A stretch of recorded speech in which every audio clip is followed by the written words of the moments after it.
sino alábese en esto el que se haya de alabar, en entenderme y conocerme, que yo soy el Señor, que actúo con bondad, justicia y rectitud, porque eso me complace, dice el Señor.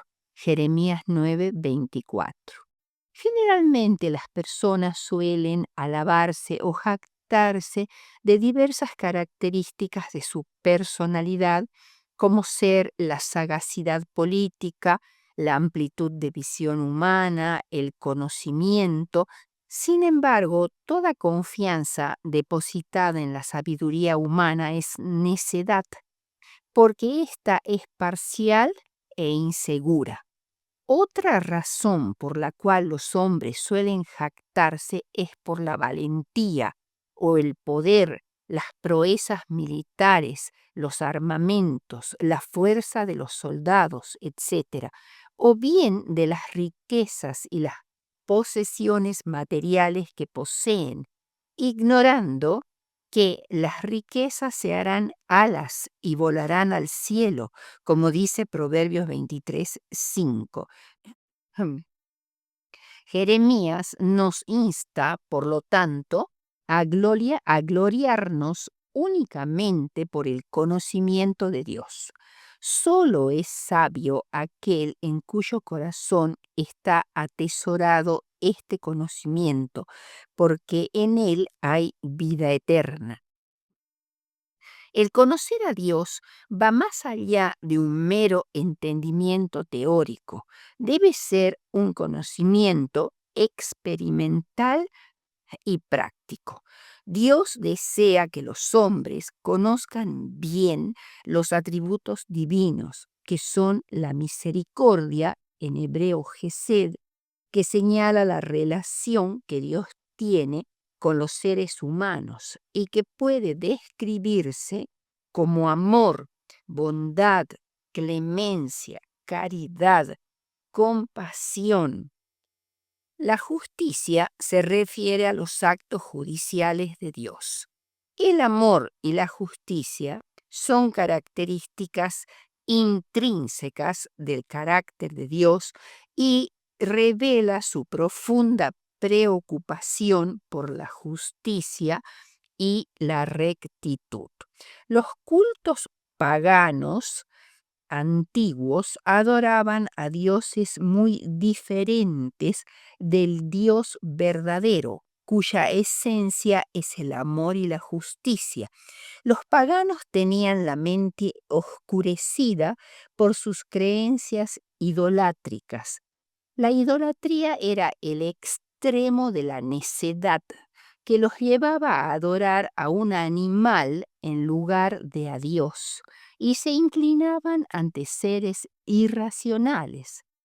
Entre los griegos y los romanos eran comunes los dioses con forma humana, y ese culto era en realidad dirigido a Satanás y a los demonios, y suponía una espantosa inmoralidad considerada ritual y la presencia de sacrificios humanos a los dioses de los paganos.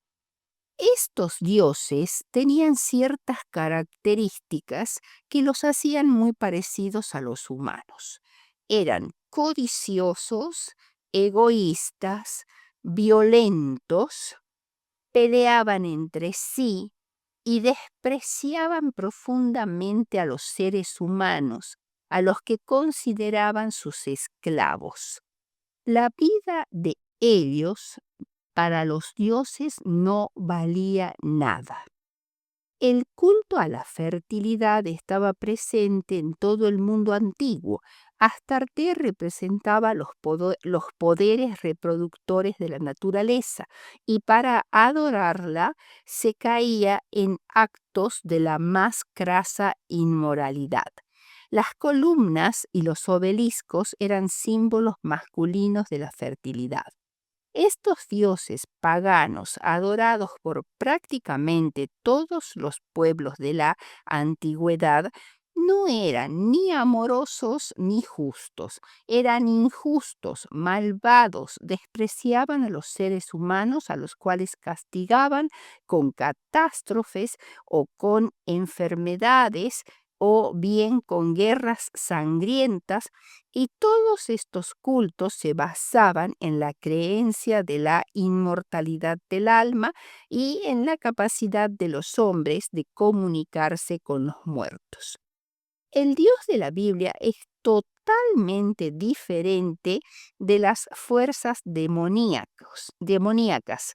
El amor y la justicia de Dios son intrínsecas en el carácter de Dios. Veamos entonces ahora, después de esta introducción, el primer punto, que es el amor y la justicia van de la mano.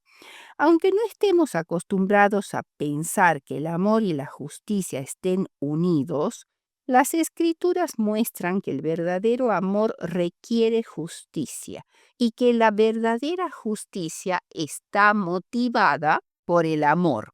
El amor sin justicia es indulgencia con el mal, mientras que la justicia sin amor no es más que frío legalismo. Muchos creen que el amor y la justicia son mutuamente excluyentes. El Salmo 33, versículo 8 dice: Él ama justicia y juicio. De la misericordia de Jehová está llena la tierra. Y el Salmo 85:10 también dice: la misericordia y la verdad se encontraron, la justicia y la paz se besaron. Aquí se personifican a la justicia y a la misericordia, aparentemente distanciadas entre sí, que se abrazan como amigos que se aman. La justicia es el fundamento del trono de Dios y el fruto de su amor.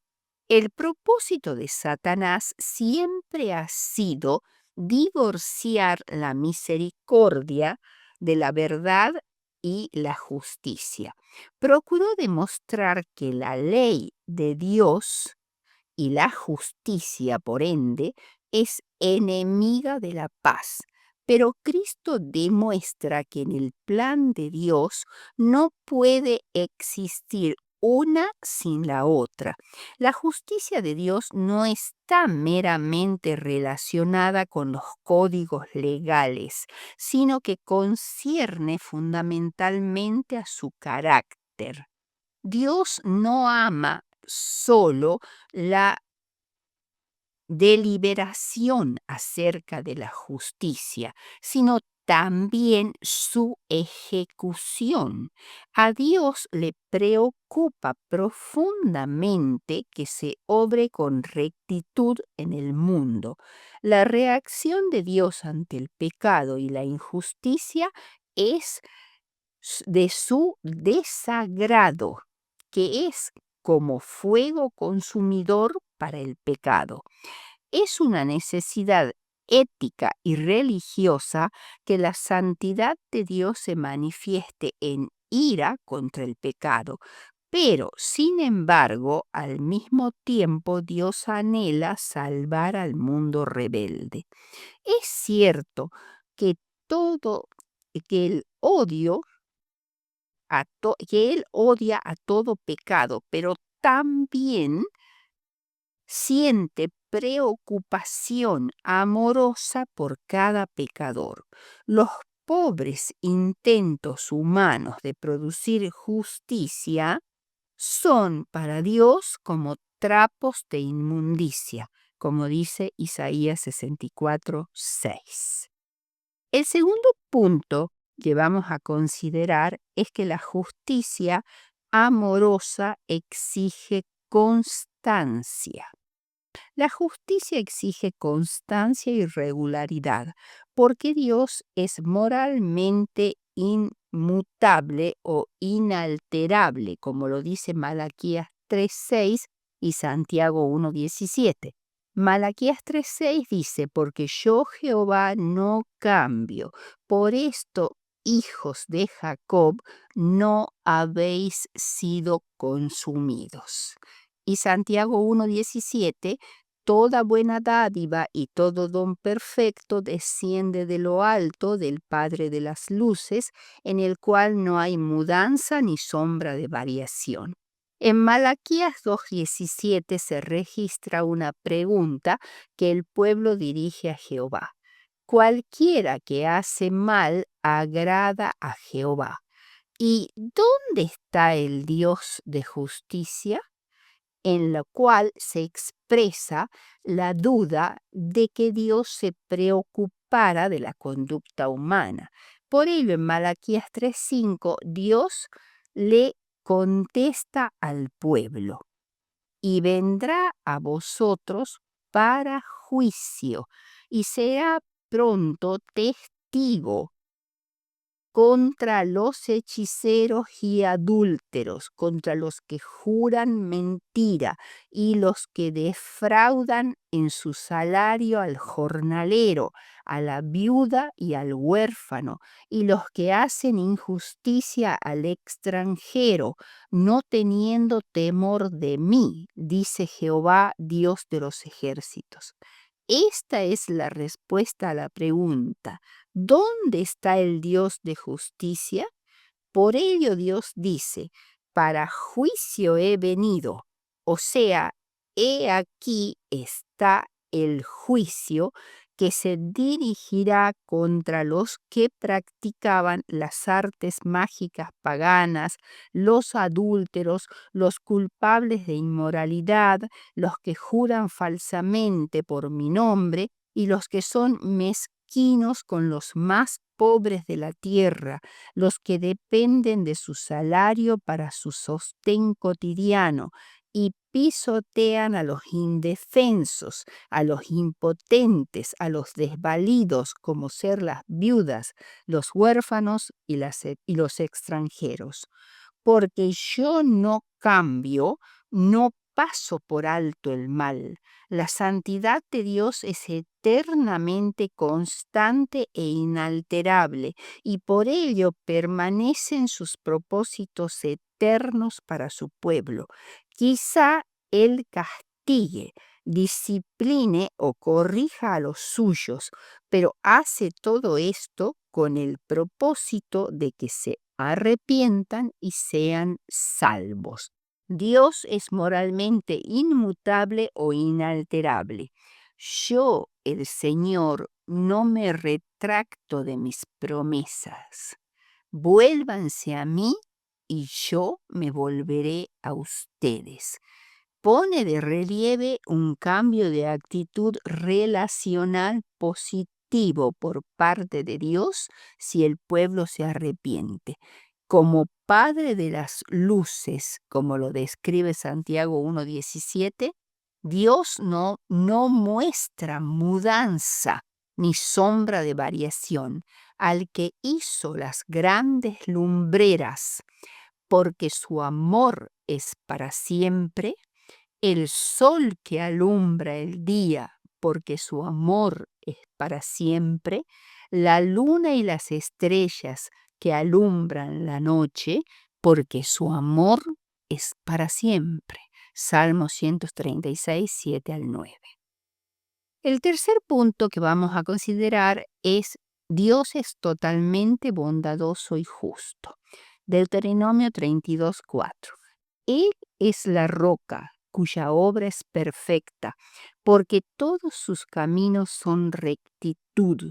Dios de verdad y sin ninguna iniquidad en él, es justo y recto. Aquí se compara a Jehová con una roca, y esta comparación nos hace pensar en una montaña elevada que nos puede dar refugio en circunstancias difíciles, un lugar seguro para habitar que provee refugio y sombra, el seguro fundamento sobre el cual podemos edificar. Jehová es la única roca verdadera de fidelidad inalterable y de carácter inmutable, cuya obra es perfecta. como dice Deuteronomio 32:4. Dios nunca deja su obra inconclusa o imperfecta. Proseguirá con el plan de salvación hasta su perfecta consumación. Todos sus caminos son rectitud o justicia. Todo el proceder de Dios es consecuente con su naturaleza justa.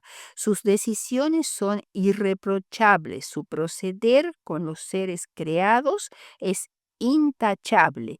Es un Dios leal consigo mismo, que actúa en armonía con sus propios atributos divinos, sin ninguna iniquidad.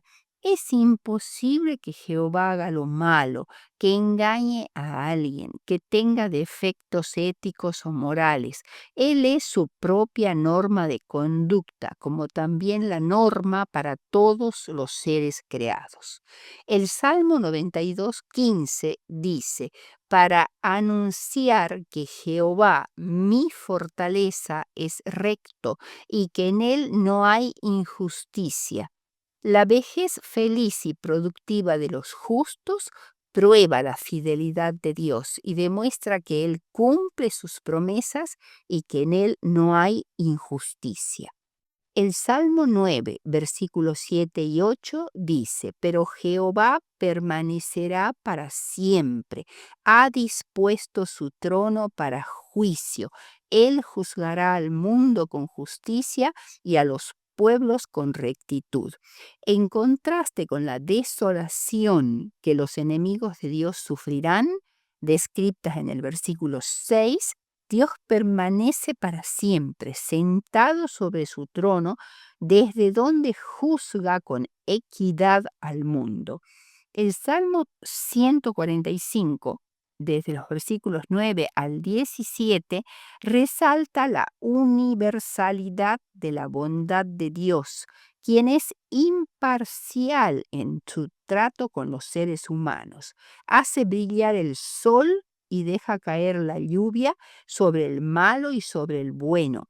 La perpetuidad del reino de Dios contrasta con la transitoriedad de los reinos de este mundo.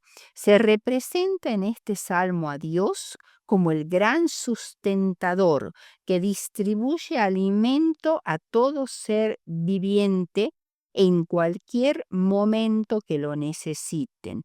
Todas las criaturas del universo dependen de Él y uno solo prodiga a manos llenas lo que se necesita para la vida física. Y no tan solo eso, sino también la abundante gracia a todo el que la solicite.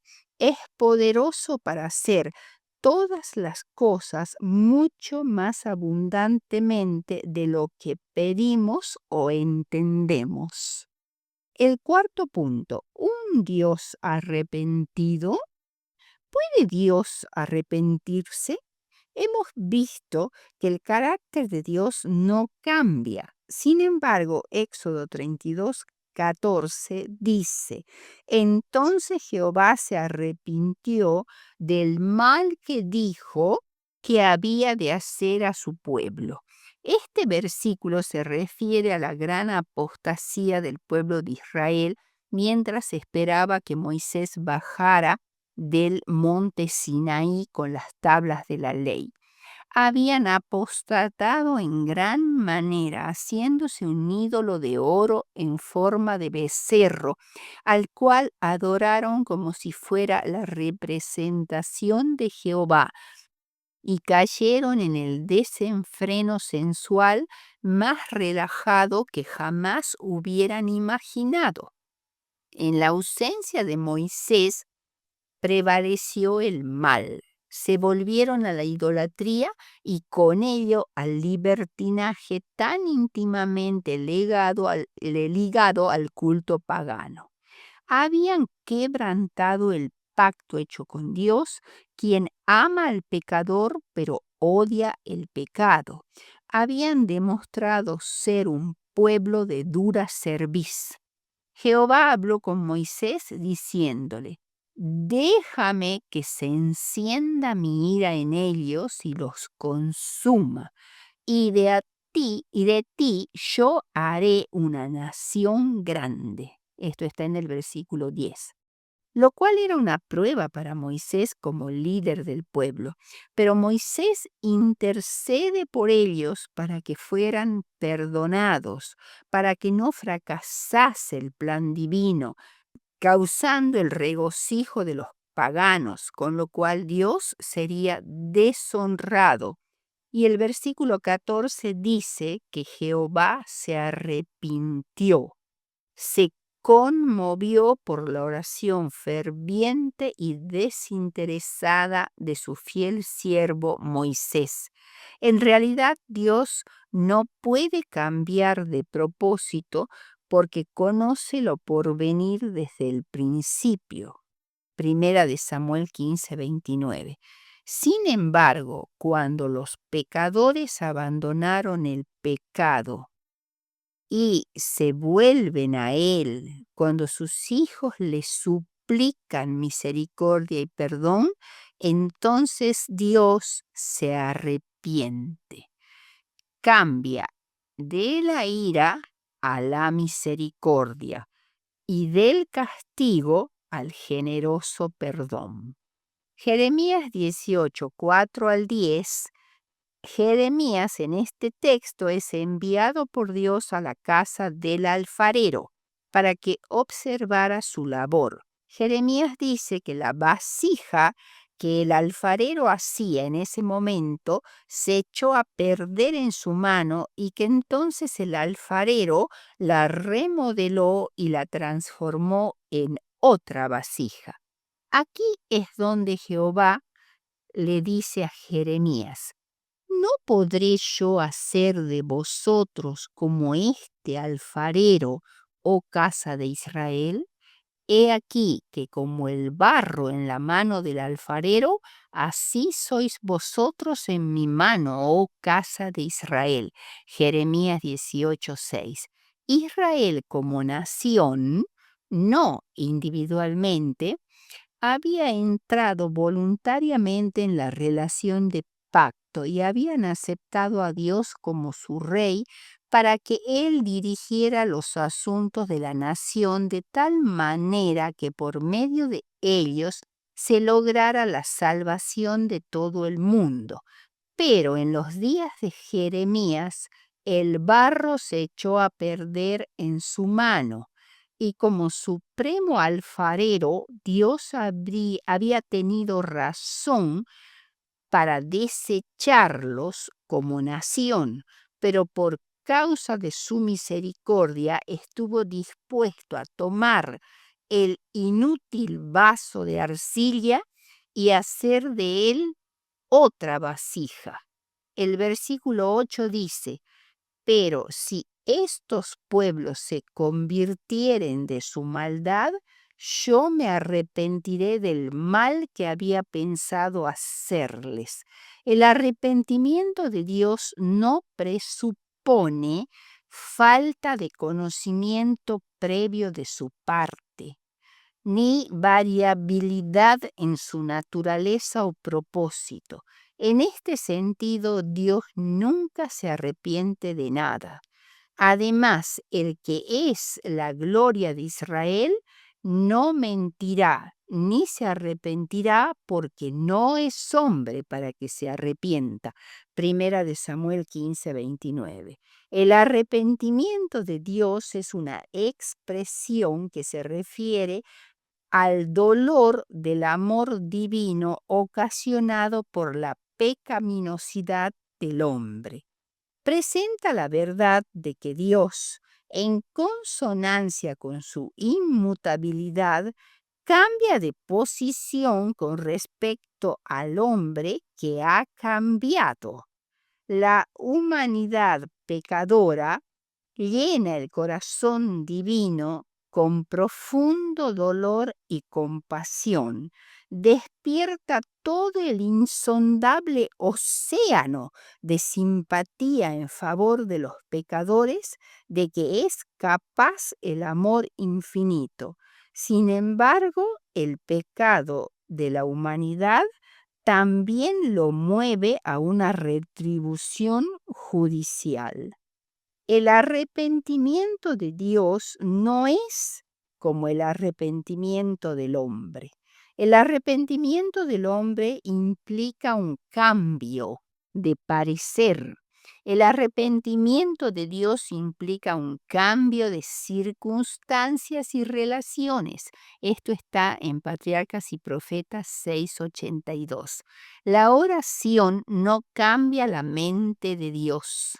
Santiago dice, en él no hay mudanza ni variación, Santiago 1:17, pero la oración cambia al suplicante. Dios no cede ni se arrepiente de la manera en la que lo hacen los seres humanos. Dios siempre cumple sus promesas y aunque cambiara de rumbo, en respuesta al arrepentimiento humano, siempre lo hace de acuerdo con su bondad y su palabra. Dios suspende sus juicios en respuesta al arrepentimiento precisamente porque su carácter es bueno, justo, amoroso y misericordioso. En el caso de la misericordia divina mostrada a Nínive, donde el propio Jonás discrepa con el arrepentimiento divino, hay por lo menos 4 razones importantes por los cuales esta disposición a ceder de parte de Dios no debería sorprendernos. Primero, el mismo Jonás ya avisoraba tal desenlace desde el principio y esto fue lo que hizo que el profeta huyera a Tarsis. Segundo, mucho antes de que Dios cediera con respecto a Nínive, hizo lo mismo con Israel en el caso de la apostasía al pie del monte Sinaí. Tercero, este tipo de arrepentimiento no significa que Dios mintiera acerca de sus juicios anunciados, ya que Él explica en Jeremías 18:7-10, que en un instante puedo hablar contra una nación para arrancar, derribar y destruir. Pero si esa nación se convierte de su maldad, yo también desistiré del mal que había pensado hacerle, y en un instante hablaré de esa nación para edificar y plantar. Pero si hace lo malo y desoye mi voz, desistiré del bien que había determinado hacerle. En conclusión, Satanás indujo a los hombres a concebir a Dios como un juez severo, un duro y estricto acreedor. Pintó al Creador como un ser que está vigilando con ojo celoso para discernir los errores y las faltas de los hombres, para así poder castigarlos con juicio. Fue para disipar esa sombra oscura, para revelar al mundo el infinito amor de Dios, que Jesús vino a vivir entre los hombres. Elena de White, Camino a Cristo, página 10.